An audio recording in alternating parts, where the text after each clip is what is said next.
નમસ્કાર દર્શક મિત્રો, હું છું રૂપલ લુણીચિયા. સંપૂર્ણ ન્યૂઝમાં આપનું સ્વાગત છે. સુઈગામ તાલુકાના અંતરિયાળ ડાભી ગામમાં 2011 થી ધોરણ 9 થી 12 સુધીની સરકારી હાઈસ્કૂલ કાર્યરત છે. હાલે શાળામાં કુલ 195 વિદ્યાર્થીઓ અભ્યાસ કરી રહ્યા છે, જેમાં 135 જેટલી વિદ્યાર્થીનીઓ છે. પરંતુ હાઈસ્કૂલમાં પૂરતા શિક્ષકો ન હોય અને અન્ય ભૌતિક તેમજ પ્રાથમિક સુવિધાઓનો અભાવ હોય, જાગૃત વાલીઓ દ્વારા બાળકોના ઉજ્જવળ ભવિષ્ય સાથે ચેડા થતા હોય, સોમવારે સરકારી હાઈસ્કૂલને તાળાબંધી કરતા તંત્ર દોડતું થઈ ગયું હતું. મંગળવારે વાલીઓને મનાવવાની સરકારી અધિકારીઓએ કોશિશ કરી હતી, પરંતુ વાલીઓ માન્યા ન હતા. બુધવારે ત્રીજા દિવસે વાલીઓને તેમની માંગ મુજબ મક્કમ રહી સરકાર સામે જીદ કરી શાળા આગળ મંડપ બાંધી ઢોલ મંજીરા સાથે ભૂખ હડતાલ આદરી તંત્ર સામે બાથ ભીડતા સરકાર અને વહીવટીતંત્રની ઊંઘ હરામ થઈ ગઈ હતી.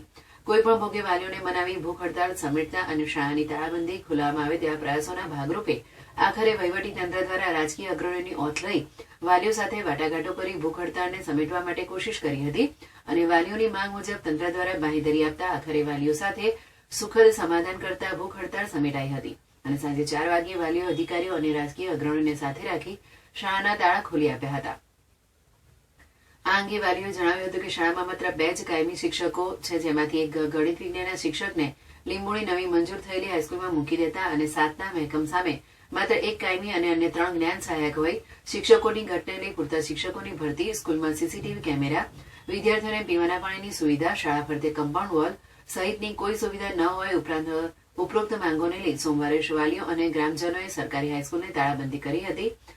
આ માંગ પૂરી નહીં થાય ત્યાં સુધી મક્કમ નિર્ધાર સાથે ગાંધી ચિંધ્યા માર્ગે ભૂખ હડતાળ આદરતા શિક્ષણ વિભાગ દોડતું થયું હતું અને આખરે સરકારી પ્રતિનિધિઓ જીડી ગાડિયા, ગુજરાત શિક્ષણ સેવા વર્ગ 2 તેમજ વાયજી પટેલ, મદદનીશ શિક્ષણ નિરીક્ષક, સુઈગામ પોલીસ પ્રોટેક્શન સાથે વાલીઓ સાથે બેઠક યોજાઈ, જેમાં સુઈગામ ભાજપ પ્રમુખ નરસિંહભાઈ ભાટા, અગ્રણી દાનાજી ચાવડા, સરદાનભાઈ દેસાઈ, ઉકાભાઈ પટેલ દ્વારા વાલીઓ સાથે વાતચીત કરી તેમની માંગ સત્વરે પૂર્ણ કરવાની ખાતરી આપતા આખરે વાલીઓએ વિદ્યાર્થીઓના બગડતા શિક્ષણના હિતને ધ્યાને રાખી સરકારી પ્રતિનિધિઓ અને રાજકીય અગ્રણીઓને મધ્યસ્થીને ગ્રાહ્ય રાખી બુધવારે ત્રીજા દિવસે સાંજે 4 વાગે હાઈસ્કૂલની તાળાબંધી ખોલાઈ હતી અને શિક્ષણ કાર્ય શરૂ કરાયું હતું, જેને લઈ શિક્ષણ વિભાગે રાહતનો દમ લીધો હતો.